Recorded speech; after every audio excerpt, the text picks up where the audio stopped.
The Council's response to the defeat at Threnody Prime was swift and brutal. High Command ordered the largest military mobilization in galactic history. Every loyal species was commanded to contribute ships and soldiers. The message was clear. The Rim Alliance would be crushed completely, and humanity would be wiped out as an example to future rebels. Supreme Admiral Colthera of the Zephyrian Empire took command of the massive fleet. His species had ruled the Council for over 2,000 years, and they had never known defeat. The idea that primitive humans and their ragtag allies could challenge Zephyrian supremacy was insulting. Assemble the Grand Armada.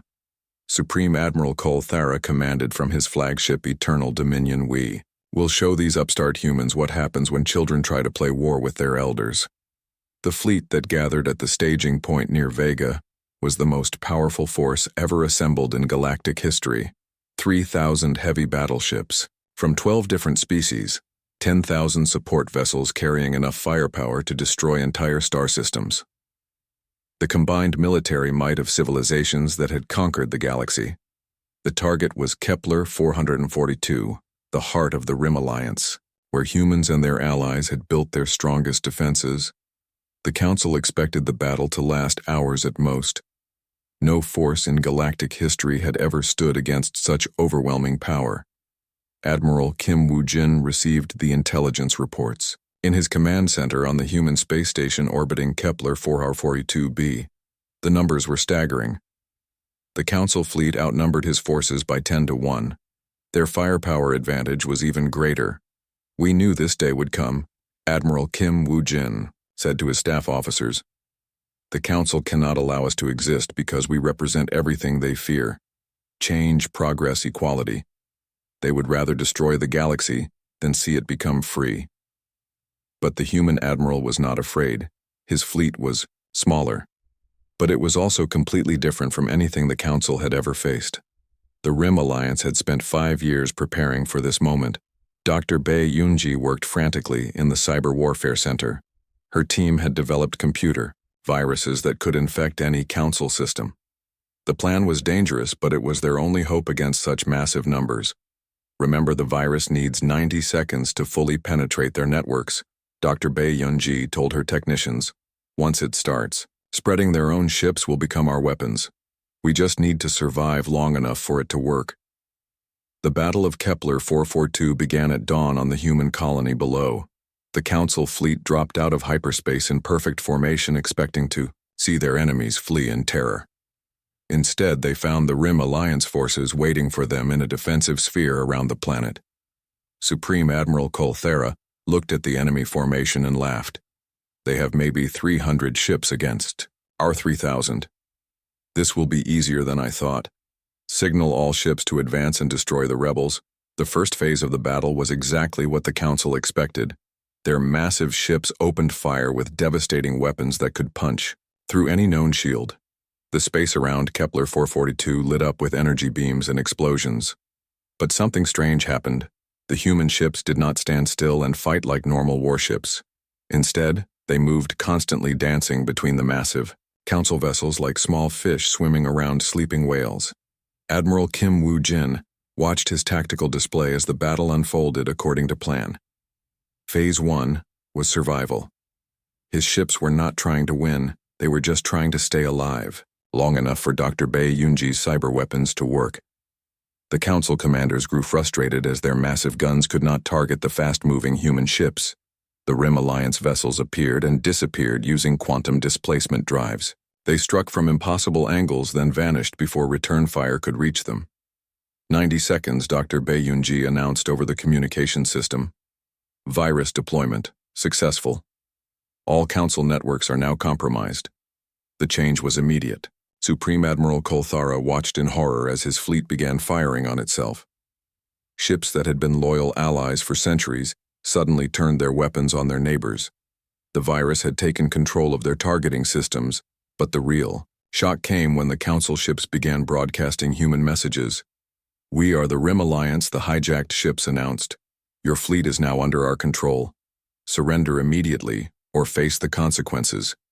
Supreme Admiral Colthera tried to regain control, but it was too late. Half his fleet was fighting the other half while human ships picked off the confused survivors.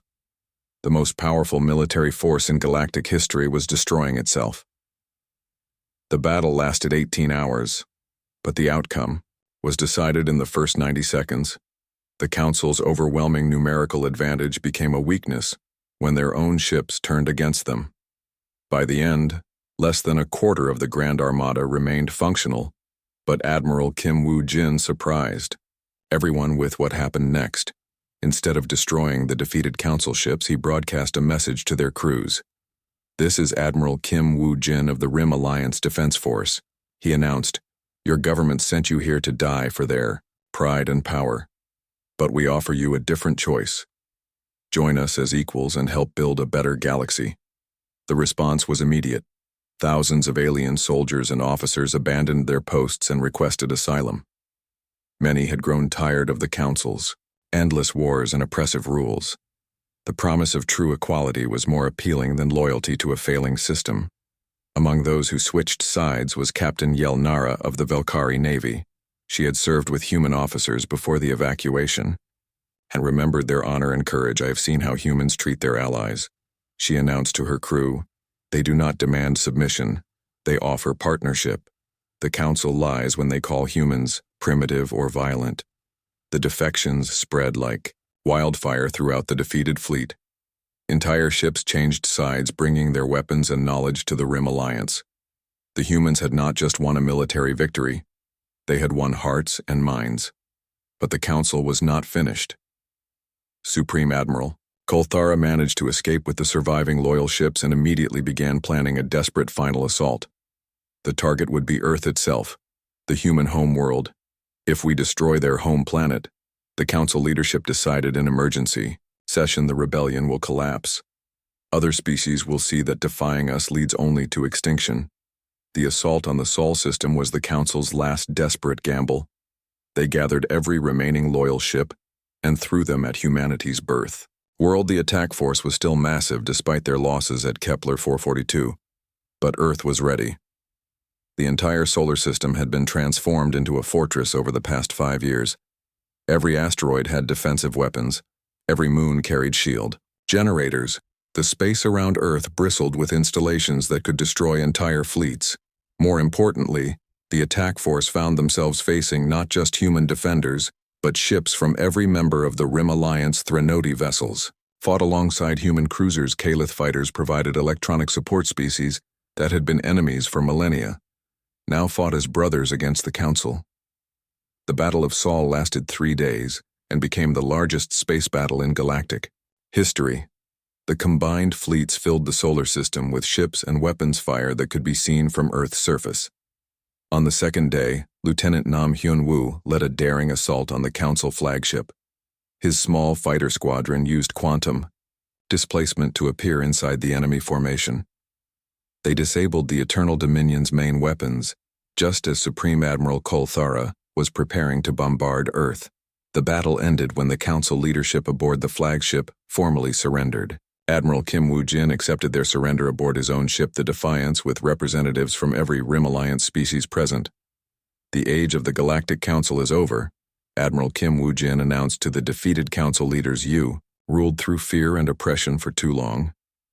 The galaxy belongs to all its children, not just the strong Supreme Admiral Kolthara looked around at the diverse group of beings surrounding him. Humans, Threnody, Kalith, and dozens of other species, working together as equals. It was everything the Council had tried to prevent. The war was over, but the real work was just beginning. The galaxy needed a new government, one based on cooperation instead of domination. The humans had proven they could fight. Now they would prove they could lead. The Council's 1,000-year reign had ended in the space around a small blue planet, whose children had refused to accept their place as outcasts. The surrender ceremony took place aboard the human flagship Defiance as it orbited Earth. The defeated Council leaders stood in chains before representatives of every species in the Rim Alliance. The galaxy watched through broadcast signals as the old order officially came to an end. Supreme Admiral Kolthara of the Zephyrians looked around the room with bitter eyes. The beings surrounding him represented everything the Council had tried to suppress for centuries. Emotional Threnody stood Next to logical Calith energy beings floated beside physical creatures, all of them equals in this new alliance. We surrender the remnants of the Galactic Council to the Rim Alliance, Kolthara said through gritted teeth. But do not think this victory will last. Chaos will follow and you will beg for the order. We provided President Hongite of the Terran Collective stepped forward to accept the surrender. His next words would shock everyone in the room, including his own allies. The Rim Alliance hereby dissolves itself effective immediately, he announced. In its place, we establish the Galactic Federation where no single species rules over others. Leadership will rotate based on merit and contribution, not birth or conquest. Even Admiral Kim Woojin looked surprised at this announcement. The humans had won the greatest military victory in galactic history. They could have ruled the galaxy as conquerors. Instead, they were giving up power before they even claimed it. The Galactic Federation will have no permanent capital. World President Hongite continued. Every member species will host the government for equal terms. Decision-making will be shared between all peoples. The age of domination is over. The age of cooperation begins. Now the former council leaders expected to be executed or imprisoned. Instead, they found themselves offered something unprecedented. A chance to join the new federation as equals if they agreed to accept democratic principles. The Zephyrians have ruled for 2,000 years, Dr. Choi Hyrene explained to the surrender delegation. Your experience in government is valuable if you can learn to share power instead of hoarding it. Some former council species refused the offer and retreated to their homeworlds to sulk in isolation. But many others, including most of the Velkari, accepted the chance to be part of something better. Captain Yelnara, who had switched sides during the Battle of Kepler 442, became one of the Federation's first interspecies diplomats. Her job was to help former enemies learn to work together. The hardest part is not the technology or the politics, she explained to a group of new Federation officers. The hardest part is learning to trust people who think differently than you do. The transformation of galactic civilization happened faster than anyone expected. Within 2 years, trade between former enemy species increased by over 500%. When artificial barriers were removed and species could share freely, the results amazed everyone. Chief Engineer Lim Soo-kyung found herself working with engineers from over 50 different species. The Dorvani, who the Council had dismissed as primitive, turned out to have incredible understanding of natural systems. The Helios energy beings could manipulate power in ways that physical creatures never imagined. We are building ships that are half-grown and half-manufactured, Lim Soo-kyung explained to a gathering of Federation engineers. The Dorvani plant technologies combined with Helios energy systems create vessels that can repair themselves and adapt to any environment. Dr. Kwon Min-ho's research into quantum displacement was revolutionized when he began working with species that experienced time differently. The Kithara lived their lives backwards from the Federation perspective, while the Nexus existed in multiple time streams. Simultaneously, space travel as we knew it is becoming obsolete. Dr. Kwon Min-ho announced at the Federation Science Council. The new quantum networks will allow instant communication and transportation across the entire galaxy. Distance will no longer separate us. The medical advances were even more dramatic. Dr. Choi Hyren's research stations became melting pots where knowledge from hundreds of worlds combined to solve problems that had plagued individual species for millennia. The Threnody emotional healing techniques combined with human surgical precision and Calith analytical medicine created treatments that could cure diseases that were previously fatal. Lifespans across the galaxy began increasing dramatically as species shared their different approaches to health and aging.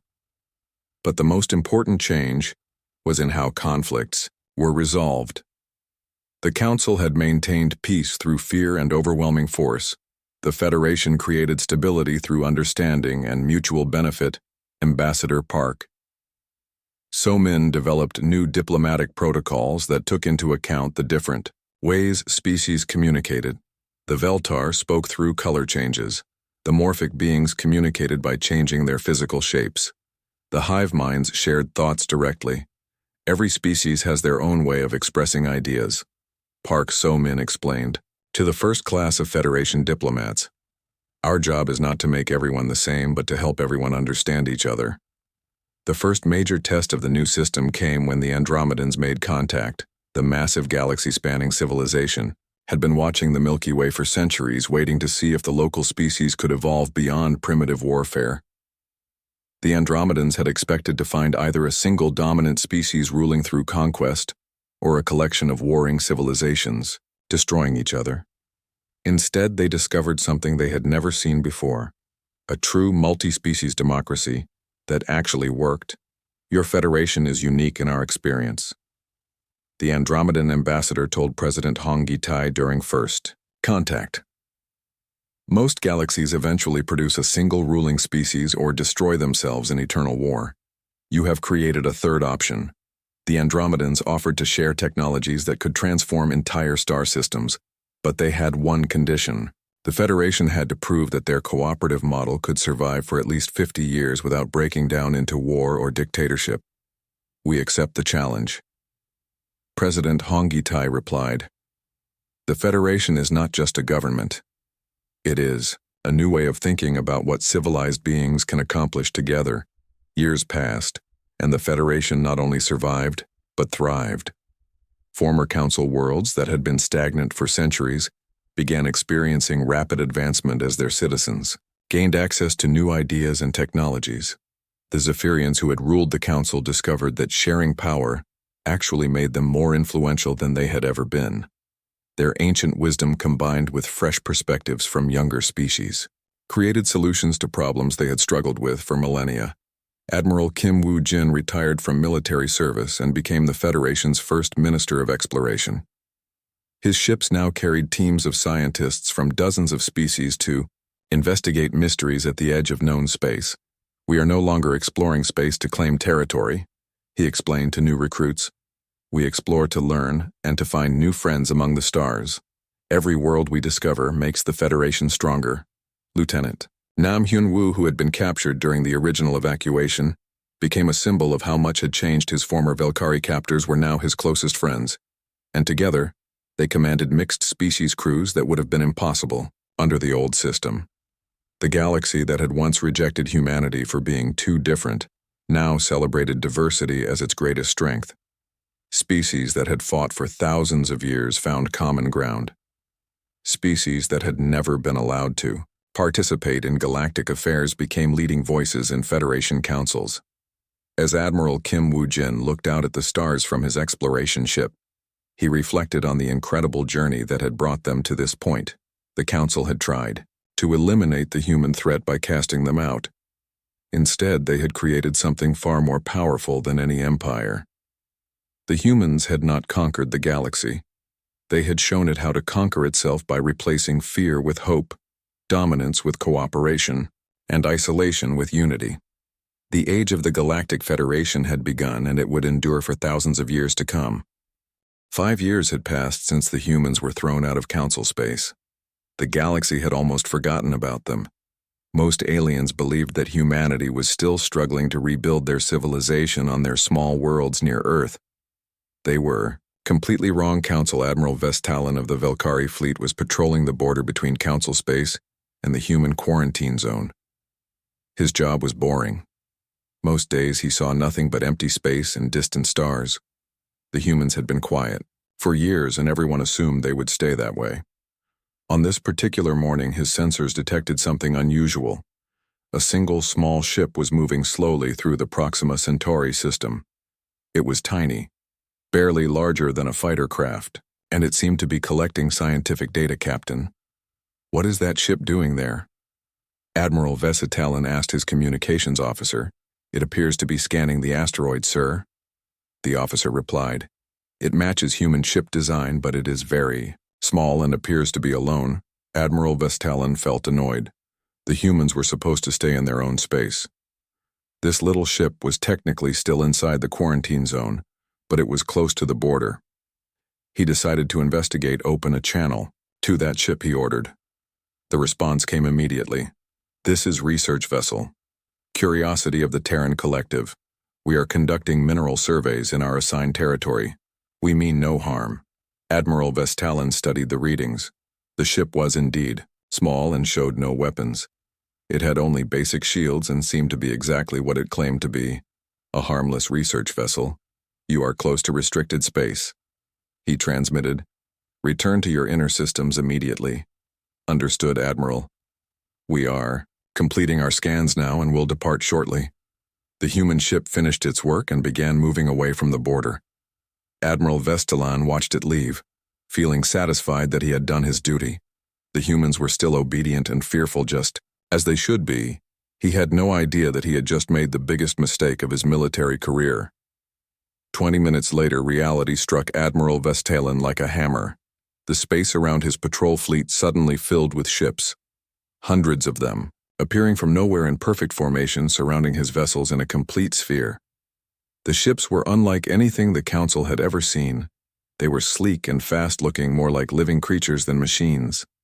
Each one was small, but they moved with incredible precision, working together like a school of fish or a flock of birds. Admiral Vestalan's communications officer was shouting, "Incoming transmission from the human fleet, sir."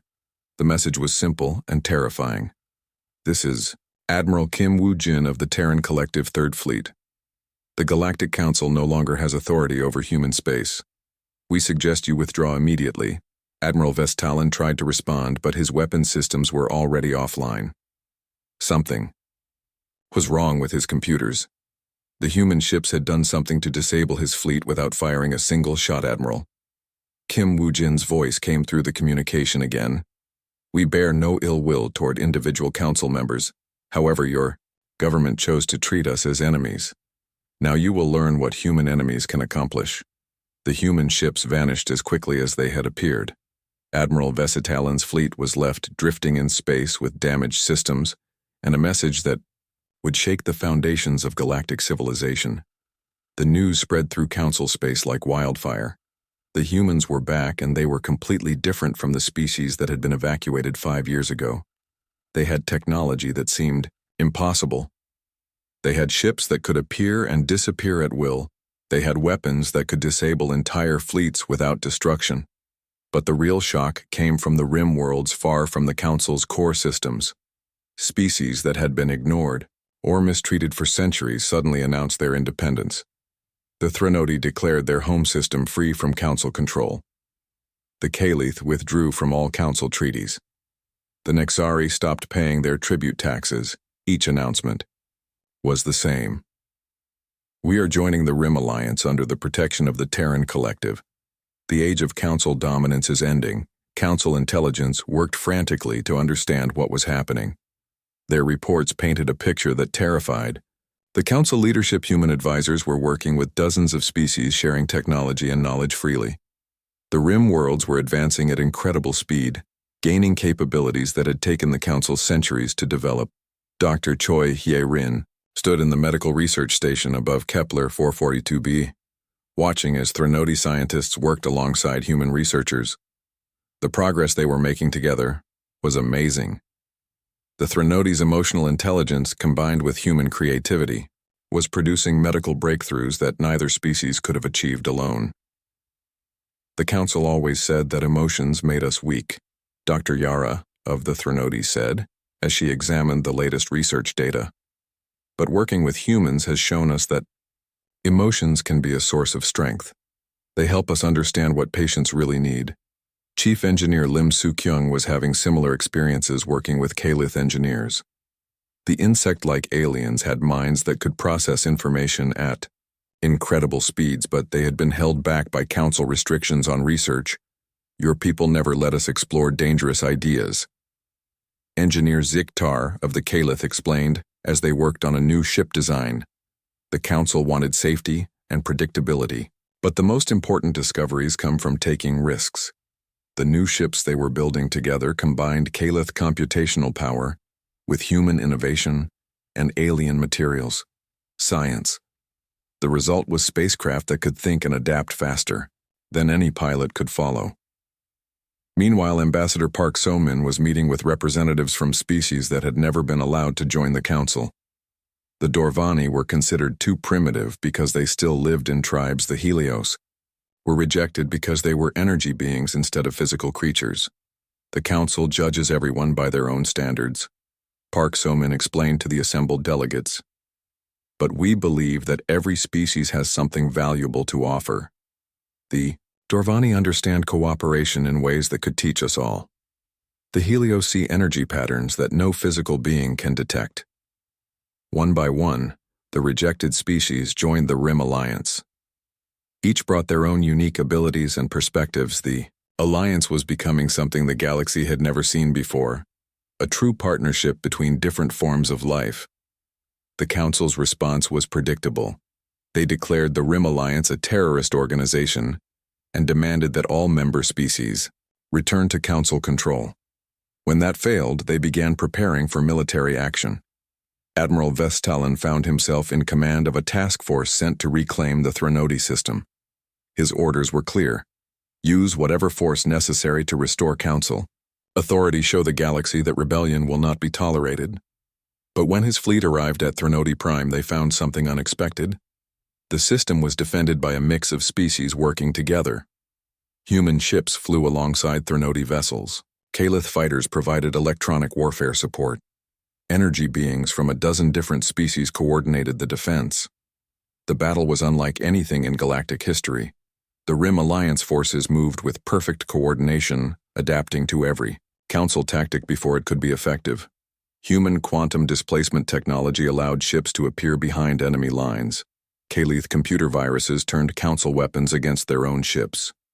Threnody empathic abilities let them predict enemy movements. Admiral Vestalan's superior numbers meant nothing against an enemy that could think and adapt faster than his commanders could plan. Within hours, his fleet was defeated, not destroyed, but completely disabled. The message that followed was broadcast across the entire galaxy. This is Admiral Kim Woo-jin of the Rim Alliance Defense Force. The Council's age of dominance is over. A new era of cooperation and mutual respect has begun. All species are welcome to join us as equals. The defeat at Threnody Prime sent shockwaves through Council space. For the first time in over 1,000 years, the Council had lost a major military engagement. The humans and their allies had proven that the galaxy's oldest power could be beaten. More importantly, they had shown an alternative to Council rule. The Rim Alliance offered something that the Council never had. True partnership between species, freedom to explore dangerous ideas, respect for different ways of life. As news of the victory spread, more species began to question Council authority. The humans had kept their promise. They had not conquered the Threnody or forced them to become human. They had simply helped them become free. The revolution had begun, and it was spreading, faster than the Council could stop it. The galaxy was about to learn that when humans said they would prove the Council wrong, they meant every word. The age of human submission was over. The age of human leadership had begun. 6 months after the last human transport ship landed on Earth, everything had changed. The planet that once held separate nations, speaking different languages and fighting over borders, was now something completely new. Prime Minister Hong Gi-tai stood before the largest gathering of human leaders in history. We are no longer Americans or Chinese or Europeans or Africans. Hong Gi-tai announced to the crowd that filled the massive assembly hall in Geneva. We are humans, and we have been cast out together. Now we must rise together. The Terran Collective is born today. The crowd erupted in cheers that could be heard for miles. Every returning colonist, every Earth citizen, every human in the solar system felt the same burning desire. The galaxy had rejected them, but they would prove the galaxy wrong. Chief Engineer Lim Soo-kyung walked through the construction yards that now covered most of the moon. Her team had grown from 50 people to 50,000 in just 6 months. The returning colonists had brought knowledge that no human had possessed before. They had worked with alien technology for decades, and now they could build things the Council had never imagined. Look at this, Lim Soo-kyung said to her assistant as she pointed to the blueprints on her tablet. The aliens always build their ships the same way. Big, slow, heavy. They think bigger is always better. But we can make ships that are small and fast and smart. The construction yards buzzed with activity day and night. Humans worked in shifts around the clock, building new types of spacecraft that combined human creativity with alien science. The ships looked different from anything the galaxy had seen before.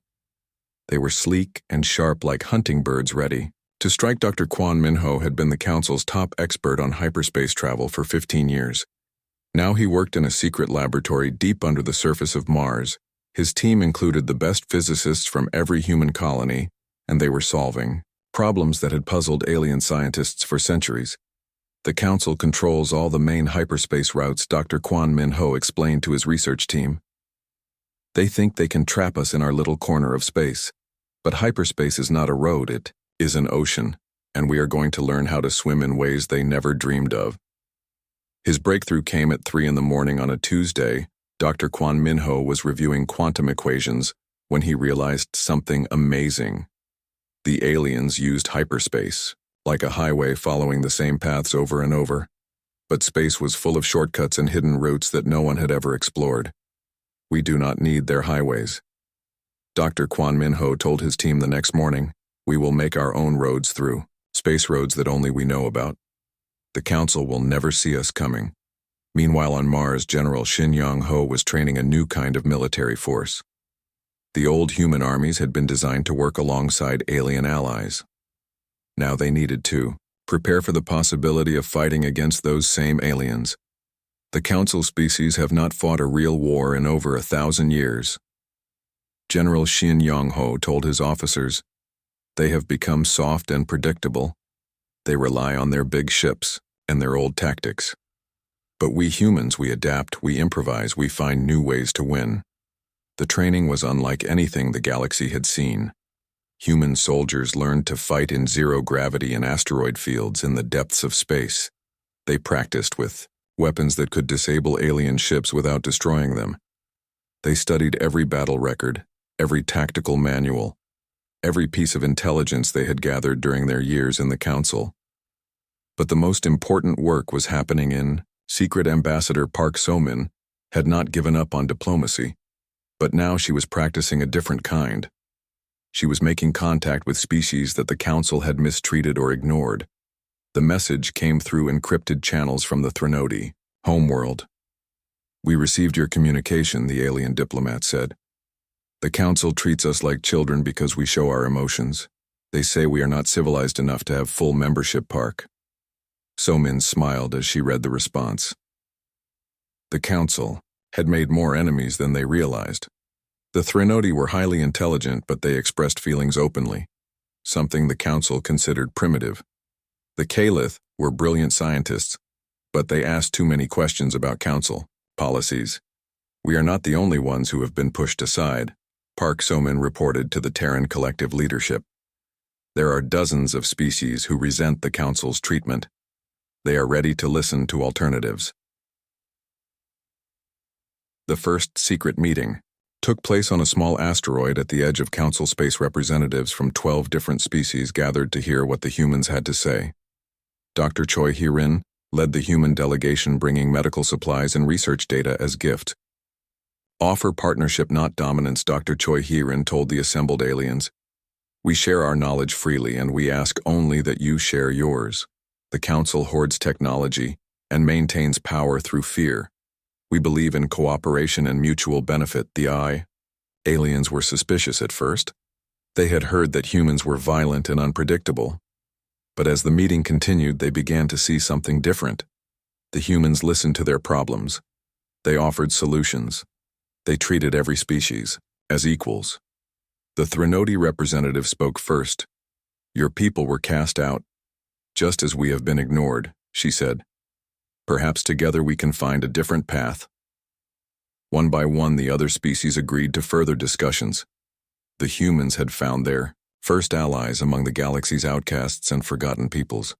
Back in human space, the construction projects were reaching incredible scale. The asteroid belt had become a massive factory, producing ships and equipment at a rate that would have amazed the Council. Jupiter's moons were covered with research stations where human scientists worked on breakthrough technologies. The breakthrough in quantum displacement came from an unexpected source. Lieutenant Nam Hyun-woo had escaped from his Valkyrie captors and made his way back to human space. The information he brought was more valuable than any weapon. They are terrified of us. Nam Hyun-woo reported to Admiral Kim Woo-jin. I heard them talking when they thought I was unconscious. The Council is not afraid because we are violent. They are afraid because we learn too fast. The Velkari guards had discussed human advancement in worried tones. In just 200 years, humans had gone from barely understanding electricity to building starships that could cross the galaxy. Their rate of technological progress was unprecedented in galactic history. The Council species had taken thousands of years to develop their current technology, and they had stopped advancing centuries ago. They maintained their position through established knowledge and careful control. But humans were different. Humans never stopped learning, never stopped improving, never stopped finding new ways to do things. This changes everything. Admiral Kim Woo-jin said, "We are not just building ships and weapons. We are building a future that they cannot predict or control." The first test of the new quantum displacement drive took place in the outer reaches of the solar system. Dr. Kwon Min-ho's prototype ship disappeared from normal space and reappeared instantly on the other side of Pluto's orbit. The journey that should have taken hours was completed in seconds. The technology worked, but more importantly, it worked in ways the Council could not detect. Or track human ships could now move through space like ghosts, appearing and disappearing without warning. Chief Engineer Lim Soo-kyung watched the test results with growing excitement. "We are not just building better ships," she told her team. "We are building ships that can do things the Council thinks are impossible." The first production models rolled out of the construction yards 3 months later. They were small compared to Council warships, but they were fast, smart, and completely unpredictable. Each ship was controlled by advanced artificial intelligence that could adapt to any situation. As the second year after the evacuation began, humanity was no longer the same species that had been cast out. The Terran Collective had become something new, a civilization that combined the best of human innovation with knowledge gathered from across the galaxy. The Council believed they had solved their human problem by sending them back to Earth. But they had actually created something far more dangerous than they could imagine. They had given humanity a reason to unite, a cause to fight for, and the time to prepare. The galaxy was about to learn what humans could accomplish when they stopped trying to fit in and started being themselves. Captain Lee Tae-ho walked through the command center with heavy steps. His boots made loud sounds on the metal floor as he moved toward the giant screen that showed the space around Earth. The screen was filled with alien ships, hundreds of them, floating in the darkness like angry metal beasts waiting to strike. The message from the Galactic Council had arrived 3 days ago. Lee Tae-ho still remembered every word. The Council leader had appeared on screen with his blue skin and 4 eyes, looking down at humanity, like they were insects that needed to be stepped on. "Humans must leave all worlds beyond your home system within 72 hours. The Council has decided that your species is too dangerous to remain among civilized beings. You have shown too much violence and cannot be trusted." That was it. No discussion. No chance to defend themselves. No mercy for the millions of humans who had built lives on distant worlds. The decision was final and absolute. Lee Tae-ho looked at the evacuation reports flowing across smaller screens. Families being torn from homes they had built over 20 or 30 years. Children crying as they left the only planets they had ever known. Old people who would never see their gardens bloom again on.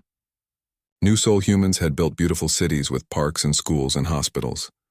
They had worked side by side with alien neighbors for decades, helping each other and sharing their different ways of life.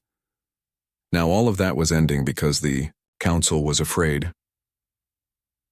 The captain turned to look at Communications Officer Park So-min, who had been Earth's main speaker to the Council for the past 5 years. Her face was pale, and her hands shook as she read reports from the outer colonies. "Captain, the Velkari ships are helping to force our people out," Park So-min said without looking up.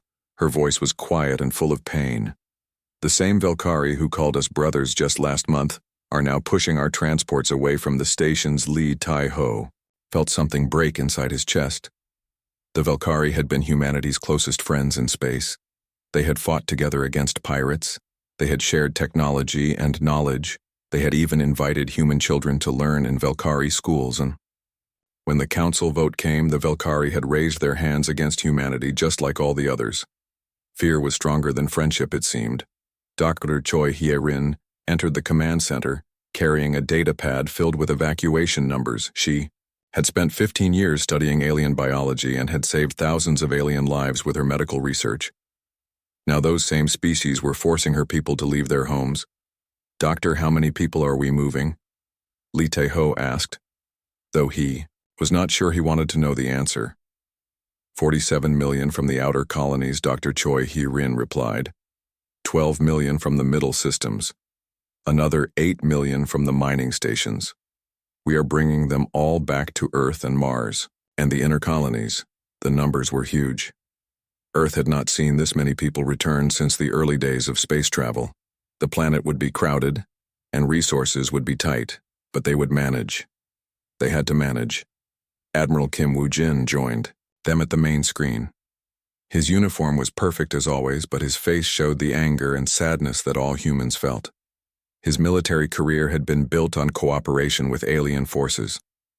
Now those same forces were treating him like an enemy. Worst part is that we are not even fighting back. Admiral Kim Woo-jin said his voice was controlled, but Lee Tae-ho could hear the frustration underneath. We could make this difficult for them. We have weapons and ships, but our leaders say we must go quietly to show we are peaceful. Lee Tae-ho understood the logic.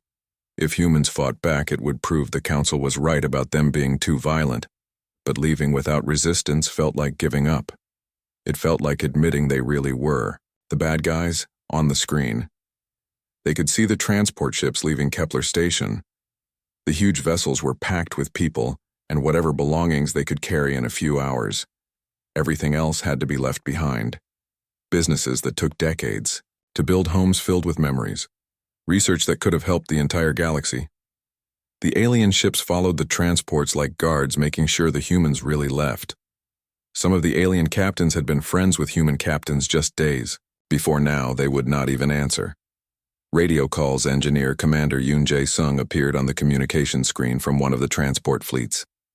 His face was tired, but his eyes were bright with something that looked like determination. "Captain, we are seeing some interesting things out here," Commander Yoon Jae-sung said. "The alien ships are using the same old patrol patterns. They have not changed their tactics in years. Their technology is advanced, but they think in very simple ways." Lee Tae-ho raised an eyebrow. "What do you mean, Commander?" "I mean they are predictable, sir. They do everything the same way every time. They have been the strongest for so long that they stopped learning how to adapt. We humans, we are always changing, always, finding new ways to do things." Dr. Bae Yoon-ji, who worked with computer systems, nodded from her station. "I have been watching their communication patterns," she said. "They use the same codes, the same frequencies, the same security measures we studied. When we were allies, nothing has changed." Something was growing in the command center. Lee Tae-ho could feel it. The sadness and anger were still there, but something else was building underneath. The humans were not just leaving. They were learning. They were watching. They were preparing. The evacuation continued for weeks. Transport after transport brought humans back to the inner systems. The aliens made sure every human was gone from their territory. They checked every station, every outpost, every mining facility. They wanted to be absolutely certain that humanity was contained. But the aliens did not understand what they had done. They thought they were sending humanity back to hide in a small corner of space. They thought humans would be too scared and too weak to ever bother them again. They were wrong. During the long journey home, something changed in the human ships. The people were angry. Yes, but they were also united in a way they had never been before. The evacuation had brought together humans from dozens of different worlds. Each group brought their own knowledge, their own skills, their own ideas about what came next. Young Lieutenant Nam Hyun-woo was piloting one of the last transport ships when Valkyrie fighters surrounded him. They demanded that he land on their ship for inspection. This was normal during the evacuation, but something went wrong. The Valkyrie took Nam Hyun-woo as a prisoner. They said his ship had weapons that were not allowed, but Lee Tae-ho knew this was not true. The transport ship had only basic defensive systems. Every human ship had been inspected before leaving. The real reason became clear later. The aliens wanted to question humans about their technology and their plans. They were afraid that humanity might try to come back. They wanted to know what humans were thinking. Nam Hyunwoo disappeared into a Velkari prison ship and the evacuation continued. But his capture sent a message to every human in the fleet. The aliens were not just forcing them to leave. The aliens were actively afraid of what humans might do next. As the last human transport ship left Council space and headed toward Earth, something fundamental had changed. Humanity had tried for 50 years to be good, members of the galactic community. They had followed the rules, they had helped their neighbors, they had shared their discoveries. None of that had mattered when fear took control. The Council had thrown them out like garbage, and their former friends had helped do it. But in trying to weaken humanity, the Council had actually made them stronger. The evacuation was ending, but something new was beginning. Lee Tae-ho could see it in the faces of his crew. They were not going home to hide. They were going home to prepare. The galaxy had rejected humanity, but humanity was not finished with the galaxy, not by a long way.